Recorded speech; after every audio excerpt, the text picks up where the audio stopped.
Déjà, je ne suis pas tout seul à avoir réalisé cette grande maquette. On est trois à l'avoir réalisée. On a eu l'idée, en fait, parce qu'on est passionné de Premier Empire.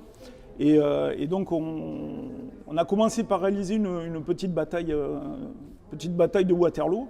Et puis, l'appétit venant en mangeant, on s'est dit, bon, on va l'agrandir et essayer de reproduire la bataille dans son entièreté.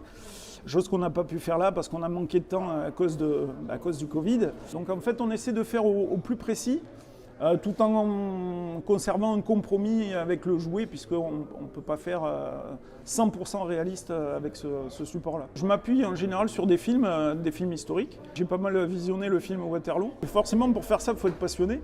Moi, j'ai joué, c'était mon jouet favori quand j'étais petit, et puis comme la majorité des collectionneurs de ma génération, en fait, on y est revenu avec les enfants. Et j'ai associé ma passion de l'histoire avec les Playmobil. Je me sers des Playmobil comme support historique, en fait. On a dû mettre 1 an et demi pour la mettre sur pied de bout en bout. Et on l'a exposé déjà 3 fois dans cette taille-là. En France ou en Belgique? Non, en Belgique, c'est la première fois. Moi, je n'avais jamais exposé en Belgique pour l'instant, uniquement en France ou en Espagne. Alors, on n'a pas l'habitude de compter, mais à la dernière expo, ma fille était avec moi, elle s'amusait à compter. Il y en a à peu près 1200 sur le plateau. Et est-ce que ce sont des Playmobil qui existent en boîte, en magasin? Non, 100% des Playmobil qui sont sur le diorama ont été modifiés avec plusieurs techniques pour arriver à recréer des uniformes d'époque qu'on ne peut pas trouver chez Playmobil. Quelles sont les techniques que vous avez utilisées alors? Alors il y en a plusieurs, il y a la tempographie, donc c'est un système de sérigraphie qui permet d'imprimer des objets de forme concave. Donc c'est la même technique qu'utilise Playmobil pour imprimer ces personnages.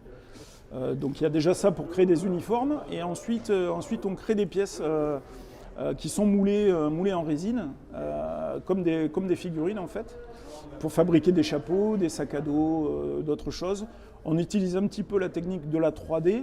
Sur certains personnages, il y a 2-3 heures de travail. Même si ça reste ludique, il faut quand même que ce soit un minimum précis pour les gens qui sont un peu plus experts. À la base, je le fais par passion, mais c'est vrai que au fur et à mesure des expositions, je me suis rendu compte que tous les dioramas historiques intéressaient beaucoup les enfants.